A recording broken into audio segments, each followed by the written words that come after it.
Assalamualaikum warahmatullahi wabarakatuh. Oke guys, kembali lagi bersama kami Opkrima, obrolan kritis mahasiswa. Bersama saya Naufal Akilah sebagai host pada kali ini. Nah, pada acara kali ini kita memiliki 3 tamu istimewa nih. Nah, tamunya ini bukan orang kaleng-kaleng. Di sini ada saudara Azi, kemudian di sampingnya ada saudari Mega, kemudian ada juga saudara Rido. Halo. Nah, teman-teman, kita tahu ya bahwasannya presiden kita itu tuh sudah menargetkan atau menginginkan bahwasanya di masa depan nanti ingin ada yang namanya Indonesia emas nih. Tahu ya? Ya, Nah, tahu. cuman realitanya yang kita lihat di sekarang itu sangat banyak isu-isu yang tentu itu sangat melatar belakangi Indonesia emas ini.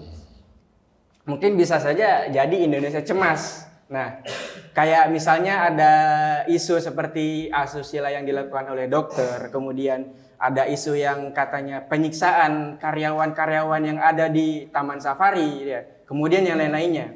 Pertama, saya ingin tanya nih kepada saudari Mega. Nah, bagaimana ya pendapat saudari Mega sendiri itu tentang asusila atau hal yang tidak senonoh yang dilakukan oleh seorang dokter tersebut? Itu gimana? Pendapat seorang Mega sebagai perempuan itu sendiri. Jujur sebagai perempuan dengernya tuh kayak aduh sakit banget sih, kayak ngerasa kecewa. Seorang dokter yang kita percaya bakal ngasih tanggung jawab yang besar gitu kan, dengan titelnya, Iya, dengan jasanya yang begitu besar yang kita bayangkan tuh dia tuh kayak wow gitu kan. Dokter. Tapi kenapa saat ini kita dengar isunya tuh dia malah melecehkan seorang wanita atau ibu hamil atau lainnya gitu kan. Jujur ngerasa sakit hati banget sih, kayak nggak menyangka. Sampai kita sebagai wanita tuh kayak ngerasa trust isu gitu. Sampai jujur ngerasa takut sih. Kalau bisa milih diterima, kalau nanti ke puskesmas atau ke rumah sakit pengen sama cewek, nggak mau sama dokter yang laki-laki. Trauma ya? Ya, Udah jujur begitu terus banget. isu karena berita ini udah terus isu. Ya. Nah, jadi kemarin saya sempat tuh baca berita, koreksi ya kalau saya salah. Jadi kemarin tuh saya sempat baca kalau ada seorang perempuan yang ayahnya tuh lagi dirawat nih di rumah sakit, ya kan? Ayah itu lagi kritis. Kemudian dia itu cari dokter yang ada di rumah sakit ini. Nah, pas dia ketemu sama dokter ini nih, si pelaku ini, dia si perempuan ini pengen minta tolong ke dokter untuk ngobatin ayahnya. Si dokter ini malah nyuntikin obat bius ke si perempuan ini, dan mohon maaf ya begitu, kalian tahu sendiri lah ya, saya nggak perlu jelasin.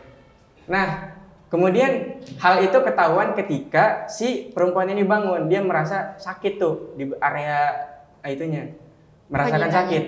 Nah, kemudian melihat juga ada sisa-sisa yang berceceran di lantai. Kemudian hal itu dilaporkan. Nah, menurut saudara Rido, bagaimana mengenai pandangan saudara terhadap peristiwa ini?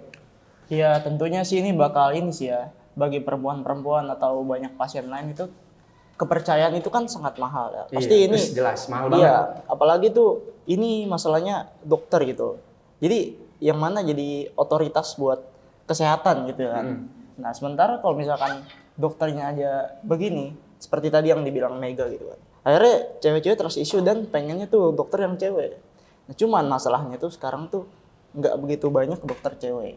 Kayak contoh lagi darurat IGD mau melahirkan. Iya. Pasti rumah sakit yang mana? Yang terdekat dong. Nah, kalau yang terdekat itu nggak dokter cewek gimana?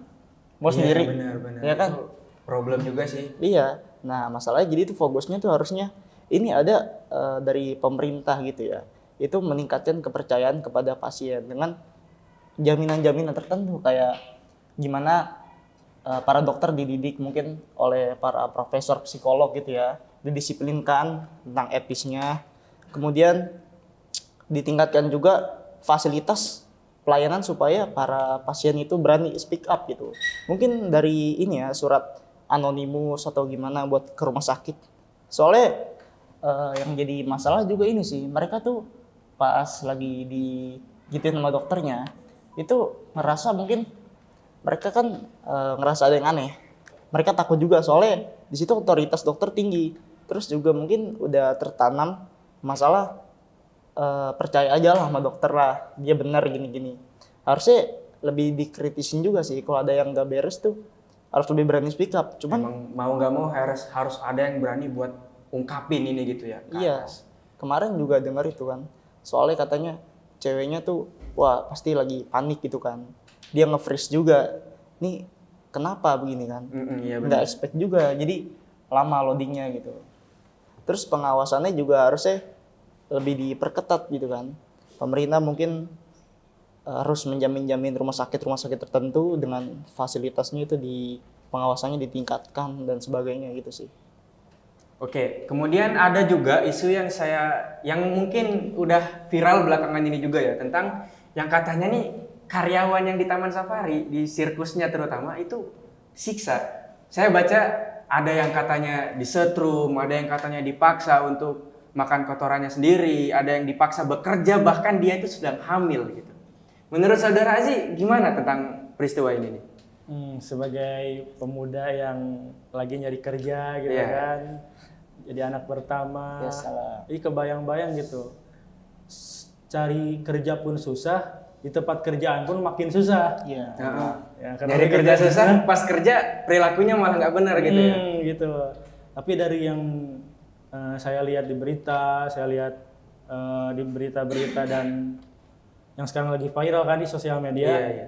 emang yang dilakuin sekarang ini udah melanggar HAM, eksploitasi karyawan, yang mana ini perlu ada tindak lanjut dari Kementerian Ketenagakerjaan, Kementerian HAM, yang mana mesti ada follow up serius gitu. Mungkin ini hanya satu dari antara banyaknya karyawan yang tereksploitasi.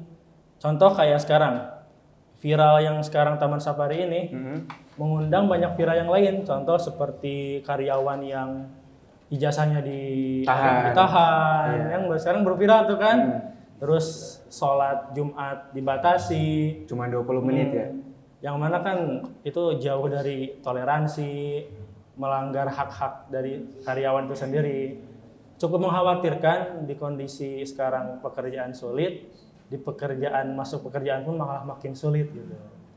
Tapi katanya pihak dari Taman Safari ini membantah iya. argumen dari karyawan ini. Itu gimana itu? Kemarin tuh bahkan sempat nge-share video di tahun 1871 itu. Iya kan. tuh. Itu video anak-anak pada happy-happy aja kok ya kan. Ini nggak ada masalah gitu.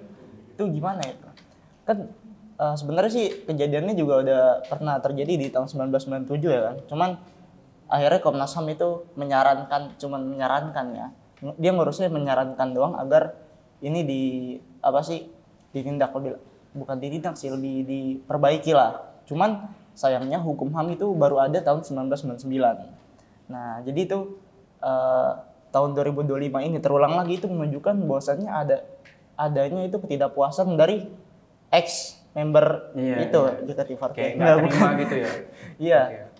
Jadi gimana nih menurut saudara Azi nih, bagaimana kira-kira agar Indonesia emas ini tuh tercapai gitu? Kira-kira apa sih solusinya?